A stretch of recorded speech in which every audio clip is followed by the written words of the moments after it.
मैं भुवनेश्वर साहू, सहायक प्राध्यापक, शासकीय महाविद्यालय, भारतीय बैंकिंग प्रणाली, इंडियन बैंकिंग सिस्टम में बैंकों के वर्गीकरण के अंतर्गत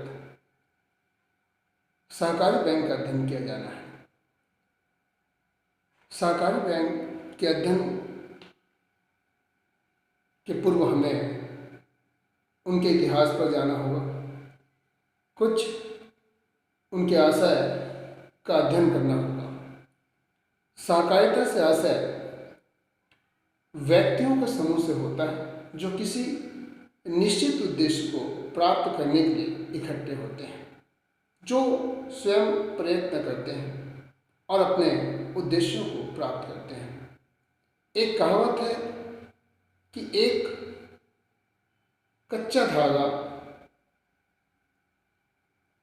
उतनी मजबूत नहीं होती है जितना धागाओं को फिरोकर हम रस्सी बना दें और यह एक मजबूत हो जाता है। इसी कहावत के आधार पर सहकारिता भी हमें यही बल देता है कि अगर हम कुछ व्यक्ति इकट्ठे होकर, कुछ पूंजी लगाकर कुछ श्रमिक कार्य करते हैं तो अपने उद्देश्यों को आसानी से प्राप्त कर सकते हैं। सहकारिता को व्याख्या करते हुए भारतीय सहकारी नियोजन समिति के शब्दों में, सहकारिता एक ऐसा संगठन है जिसमें व्यक्ति अपने आर्थिक हितों की रक्षा के लिए समान आधार पर संगठित होते हैं। सर हॉरेस के अनुसार सहकारिता संगठन द्वारा प्रभावपूर्ण बनाने गई आत्म सहायता है। इस प्रकार से हम देखें, सहकारिता वह व्यक्तियों का संगठन है जो स्वयं प्रयत्न करने के लिए इकट्ठे हुए हैं। सहकारिता का उदय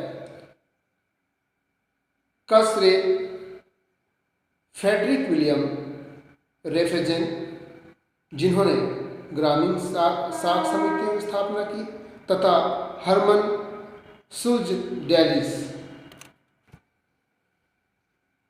ने नागरिक साख समिति का। इस प्रकार से रेफेजेन और सेलेस को इनका मुख्य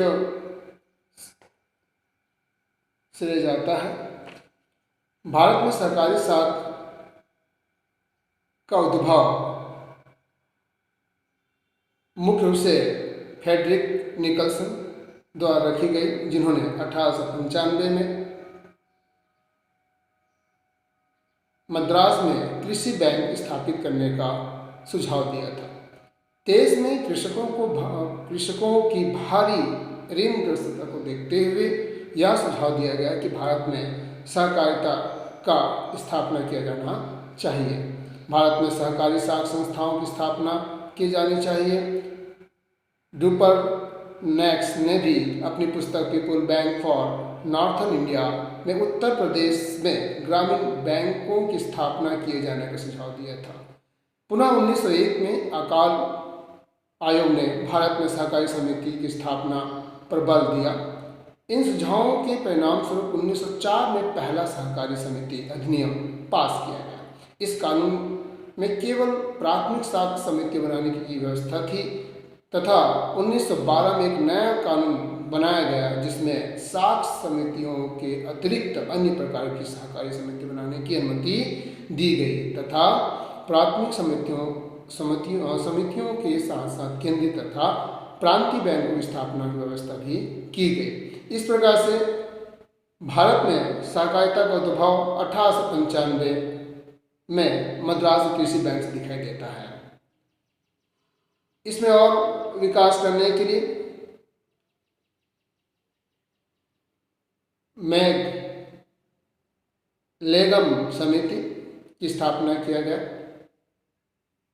मैकलेगम ने 1914 में भारत के सहकारी आंदोलन की जांच कर उनके बारे में सुझाव देने के लिए एक समिति बनाई गई और समिति के द्वारा निम्नलिखित सुझाव दिए गए। एक गांव में एक समिति बनानी जानी चाहिए। समिति का आकार बहुत बड़ा नहीं होना चाहिए। समिति के दायित्व असीमित होने चाहिए। समिति को पर्याप्त कोष निधि बनाने का प्रयत्न करना चाहिए तथा उनके खातों का ठीक प्रकार अंकेक्षण करवाया जाना चाहिए। सरकार ने समिति की सिफारिश पर विशेष ध्यान नहीं दिया और इस प्रकार से इनमें सुधार होते होते रह गया। इस प्रकार से 1919 में सहकारिता को प्रांतीय विषय बना दिया गया, जिसके फलस्वरूप अलग अलग प्रांतों में पृथक पृथक सहकारी कानून पास कर दिए गए। 1919 से 1929 तक सहकारी साख समितियों तथा सदस्यों की संख्या तिगुनी से अधिक और उनकी पूंजी लगभग 4 गुनी हो गई। 1929 में सहकारी समितियों के सुदृढ़ीकरण का युग प्रारंभ होता है। विश्वव्यापी मंदी के कारण भी सहकारी समिति को अनेक कठिनाइयों का सामना करना पड़ा। समितियों द्वारा दिए गए ऋणों की वसूली भी एक कठिन विषय बन गया। इस प्रकार से भारत में सहकारिता का जन्म होता है। सहकारिता के मूल तत्व या सिद्धांत निम्नलिखित है, जिनका अध्ययन किया जाना आवश्यक है। इन्हीं मूल सिद्धांतों पर सहकारिता आधारित है और अपने कार्यों का निष्पादन करती है और उनके सफलता का श्रेय इन्हीं सिद्धांतों पर जाता है, जो निम्नलिखित है। ऐच्छिक संगठन। सहकारी समिति ऐच्छिक संगठन होती है। ये स्वयं अपनी इच्छा से संगठित होते हैं, जिनका एक विशेष उद्देश्य होता है। इन समितियों का मुख्य उद्देश्य सेवा करना या अपने निर्धारित उद्देश्य को प्राप्त करना होता है। इनमें कदापि मुख्य उद्देश्य अधिक से अधिक लाभ कमाना नहीं होता है।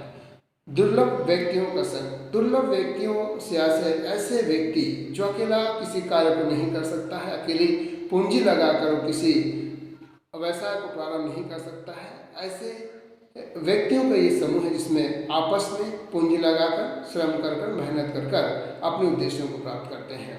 आत्मनिर्भरता कहा जाता है। सहकारिता आत्मनिर्भरता का एक सुगम माध्यम है।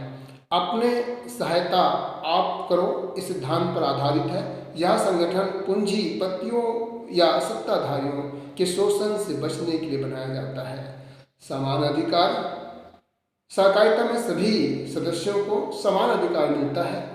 इसमें कोई उच्च नीच का भेदभाव नहीं किया जाता है और प्रत्येक व्यक्ति अपना उस संस्था पर समान अधिकार रखता है। चाहे कितना ही क्यों ना पूंजी लगाया गया हो, चाहे कितना ही क्यों ना अंश क्रय किया गया हो, उसे समान मत देने का अधिकार प्राप्त होता है। मानवीय आंदोलन। सहकारिता मनुष्य के नैतिक, सामाजिक तथा आर्थिक अर्थात सर्वांगीण विकास के आदर्श को मानती है। यह एक मानवीय आंदोलन है जिसके द्वारा मनुष्य की श्रेष्ठतम प्रवृत्तियों को जगाकर सारे समाज के कल्याण के लिए प्रयत्न किया जाता है। मितव्ययता। सहकारिता में मितव्ययता पाया जाता है, जिसके आधार पर आसानी से वह अपने लाभ को अर्जित कर लेता है। सहकारिता पूंजीवाद और समाजवाद का मध्यस्थ मार्ग है। सहकारिता में पूंजीवाद का शोषण नहीं है और समाजवाद में गला घोट नियंत्रण नहीं है। यह दोनों व्यवस्थाओं के बीच का मार्ग है जिसमें मनुष्य को श्रेष्ठ भावनाओं को स्वतंत्र रूप से विकसित होने दिया जाता है और प्रत्येक व्यक्ति सबके लिए तथा सब व्यक्ति प्रत्येक के लिए काम करते हैं। सहकारिता एक बंधनहीन उत्तरदायित्व समाज की कल्पना करती है जिसमें शोषण को और नियंत्रण के कष्ट नहीं भुगतने पड़ते या मनुष्य की कोमल भावनाओं का व्यवसायिक क्षेत्र के प्रयोग करने की चेष्टा करती है।